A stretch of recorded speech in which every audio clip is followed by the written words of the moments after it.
Yo, welcome Flyffers. So today we want to take a look at another advanced PvE guide, and this time we are taking a look at the 1v1 Yoyojester. In this guide we want to cover all the way from level 90 to 120. If you're still in the level 1 to 90 range, make sure to watch the beginner PvE guide on the channel first and then come back to this one right here. And before we start into the video, I noticed that only 20% of my viewers are subscribed to the channel, so let's make a deal. You watch this video all the way to the end and I'm sure I earned your subscription by then. And now let's start. So, if you're a Jester, you do need a little bit of dexterity. Jester has a really good dex per crit ratio. And with this amount of dex, like the 75 dex, you're able to get 100 attack speed and 100% crit rate even, which is insane. And the rest can be put into strength to maintain your overall damage. By now, you are level 90, so you should at least have noticed that leveling without a Ringmaster is no option. It is useless, and therefore, if you do not have a Ringmaster yet, or you do not have a perm Ringmaster, make sure to level at least a level 75 Ringmaster by yourself and keep it with you at any times. Now let's take a look what the stats should look like. I already mentioned that we are able to achieve a 100 attack speed and 100% crit chance rate as soon as we hit 105, and we can keep this all along to level 120. Our attack should be around 5k and our health around 7k, and then we are good. Which is pretty nice, is that we are having a decent melee block value, so we do not have to worry about this too much, and we can even increase this with skills as well, like perfect block for example.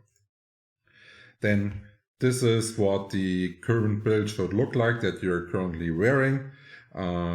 You should be wearing like a Restore set, plus 6, 16% attack, or you could also wear like a higher upgraded Hyper set if you are able to withstand the damage that's incoming from the mobs with the lower defense that the Hyper set offers. The yo-yo you should be wearing should be an historic yo-yo. You do not have to have this upgrade like a plus 10 element, but since you're wearing this yo-yo all the way from level 75 to 105, it does make sense, and those kind of yo-yos are in high demand, so they're easy to sell for a decent price as well.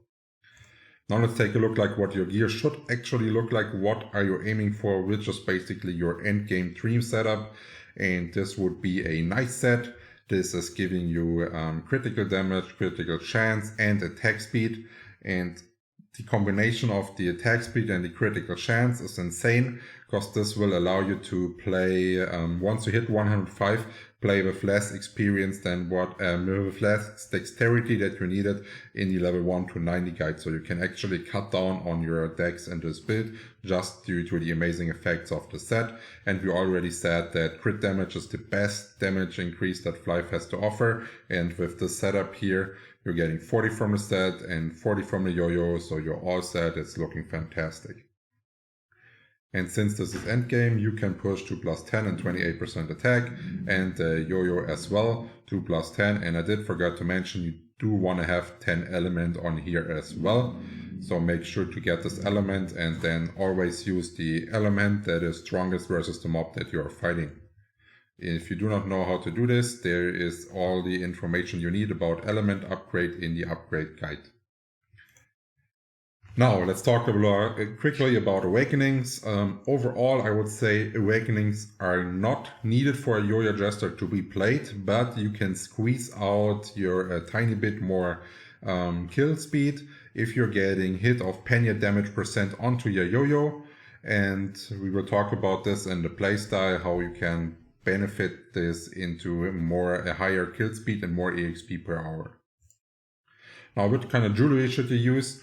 On the first site, we're seeing that the clockwork jewelry vanished from the build, and this is due to plus 20 normal jewelry that is upgraded to plus 20 will give higher stats than Clockwork's jewelry. Let's make an example for the Demon Earring.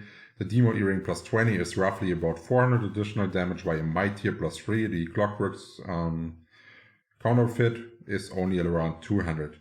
So that's why you do want to upgrade everything by yourself and do not use the Clockwork's jewelry. Important to note about this is that different upgrades have different level requirements that you have to achieve to actually be able to wear it. And there's a full list also in the upgrade guide where you can take a look at, for example, which level do you need to be to wear a plus 14 vigor, so you don't accidentally upgrade something and then you're not able to wear it again. Which skills do you use? This is pretty similar and pretty straightforward. You're using a whole bunch of passives like Perfect Block, Yo-Yo Mastery, Enchant Poison, and Critical Swing. Important is that this Enchant Poison is not only giving you 5% attack, it also gives you the chance to apply a poison debuff onto the enemy. And your main damage skill will be Hit of Penya, and the downside for this is if you use this skill, you do have to pay a bunch of Penya, and you have to evaluate if it's worth for it to level with this or not. And now we are coming to the playstyle. Your most important passive that you should be having up running at any time is Critical Swing and the Enchant Poison right here. If you have this up running and you have your set completed, you are at 100% crit rate, so basically everything is a crit.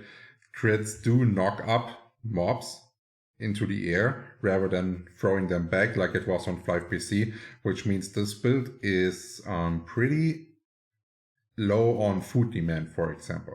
You could even decrease your food demand if you're like on a chill farm session and you don't want to try hard too much, and exchange the Enchant Poison for the Enchant Absorb.